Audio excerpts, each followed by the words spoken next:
"Fix it yourself or don't complain," my mother-in-law said, when I told her the ceiling in our bedroom had started leaking for the third time in 2 months. "It's still a better deal than you'd find anywhere else, Maricela. Be grateful." My name is Maricela Quintrell, and my husband's parents, Denholm and Vane Ashcroft, had rented us the small guest cottage behind their main house for the past 2 years. A family discount, they called it, $400 below market rate, which sounded generous until you accounted for everything wrong with the place that never quite got fixed. The leak had started small, a stain in the corner of the ceiling I mentioned in passing over dinner. 2 months and 3 more requests later, it had grown into something that dripped steadily onto our bed whenever it rained, warping the drywall, filling the room with a smell I'd started to associate with mold. My husband, Callum, kept telling me to be patient. "They're not exactly landlords, Mari. They're my parents. It's different." Except it wasn't different. Not really. We paid rent, on time, every month, into an account Vane managed personally. That made them landlords whether or not anyone wanted to use the word. When I finally pushed harder, mentioning that mold exposure wasn't something I was willing to just live with, especially since I was 5 months pregnant, Denholm's response wasn't repairs. It was a text message sent directly to me, not Callum. "If the arrangement isn't working for you, we can revisit the rent. Market rate is $1,650. Just let us know." That was the moment I stopped seeing it as a favor and started looking at it as what it actually was. I started keeping a folder. Not out of malice at first. I told myself it was just good sense, given the pregnancy, given the mold, given how casually Denholm had threatened a rent increase over a maintenance request. But the more I looked, the more that folder started to look like evidence of something bigger. I called the county housing authority, gave the address, and asked a simple question. Was the guest cottage behind the Ashcroft property a registered rental unit? It wasn't.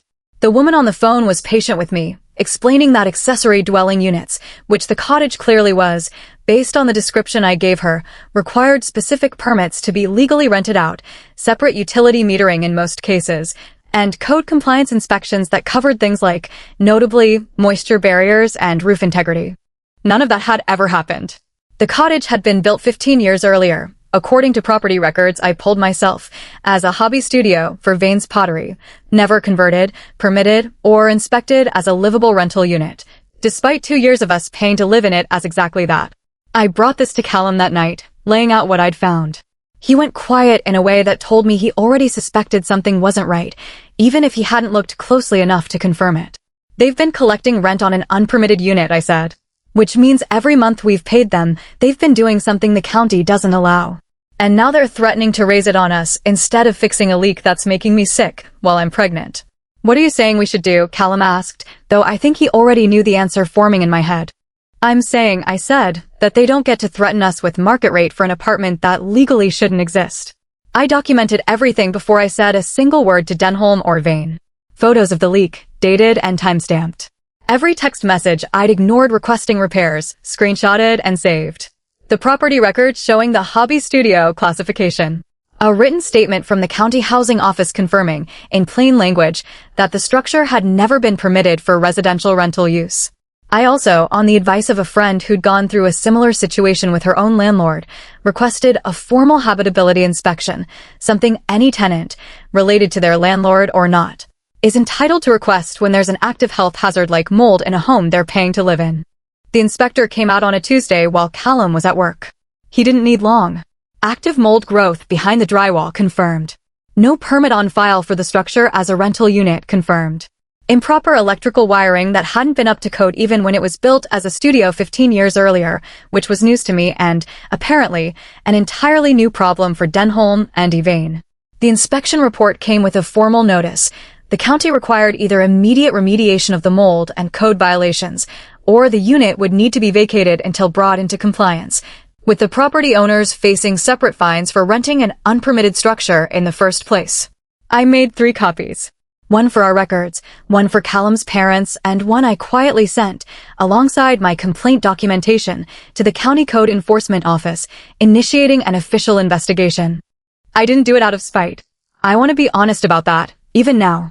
I did it because I was 5 months pregnant, living under a mold-infested ceiling, in a structure that legally shouldn't have been rented to anyone, run by people who'd responded to my health concerns with a rent increase threat instead of a repair crew. Denholm called me the morning the notice arrived. He didn't sound like a man threatening a rent increase anymore. You reported us to the county, Denholm said, his voice shaking with something between anger and disbelief. Your own family, Maricela. Do you understand what kind of fines we're facing? I understand exactly what I'm facing too, I said. A pregnancy, black mold, and a text message from you offering to double my rent instead of fixing a leak I asked you about 3 separate times. Yvain got on the phone next, her voice sharper. We could have worked this out privately. Instead, you went and made us criminals in front of the entire county. You made yourselves that the day you rented out an unpermitted structure and ignored my health, I said. I just stopped covering for it. Callum, to his credit, didn't try to talk me down from any of it, though I could tell the conversation with his parents afterward was hard on him in ways I couldn't fully understand. Being on the outside of 30 years of family history I hadn't inherited. What followed over the next month was a mess of county paperwork, fines that Denholm and Yvain were now legally required to pay, and a mandatory remediation timeline for the mold and electrical issues if they wanted to keep renting the cottage to anyone, family or otherwise. They chose, instead, to let us break the lease without penalty and find somewhere else, which felt, honestly, less like a punishment and more like relief. We moved into a proper 2-bedroom apartment 11 miles away, professionally managed, actually permitted, with a maintenance line that answered within 24 hours the one time we needed it. It cost more than the cottage had.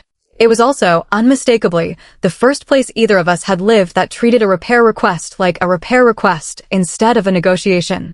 Callum's relationship with his parents has been strained since. Mine, understandably, has been worse.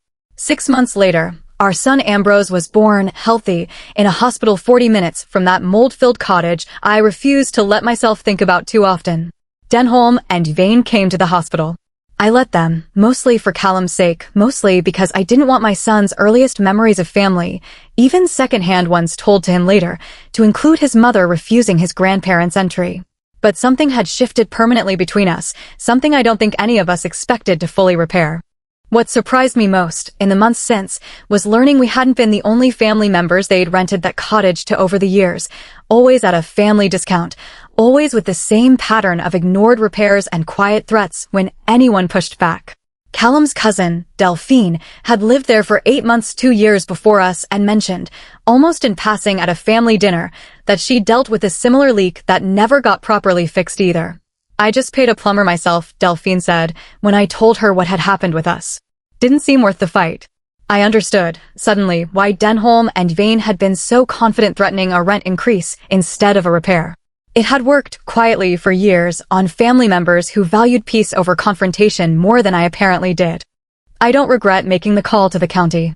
I regret, sometimes, what it cost in terms of family dinners and holiday gatherings that now carry a strange, careful tension none of us quite know how to navigate.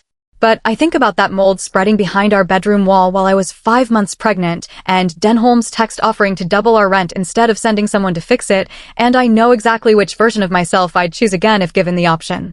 It's been over a year now. Denholm and Yvain eventually brought the cottage up to code, permitted properly, and rented it out to a young couple with no family ties to us, strangers, who I imagine get treated with far more caution now than we ever did.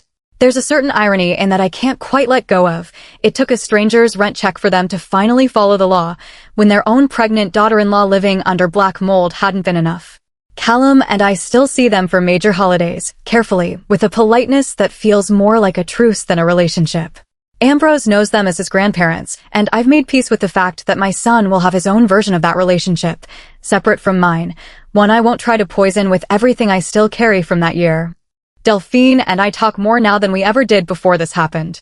She's since told 2 other cousins what she went through in that cottage, and I think, in some small way, my complaint made it a little harder for the pattern to keep repeating quietly.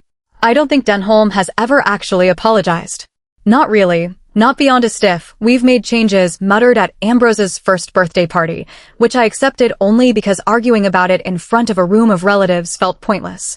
Some things don't get resolved with an apology. They just get absorbed into how a family learns to be quieter around each other.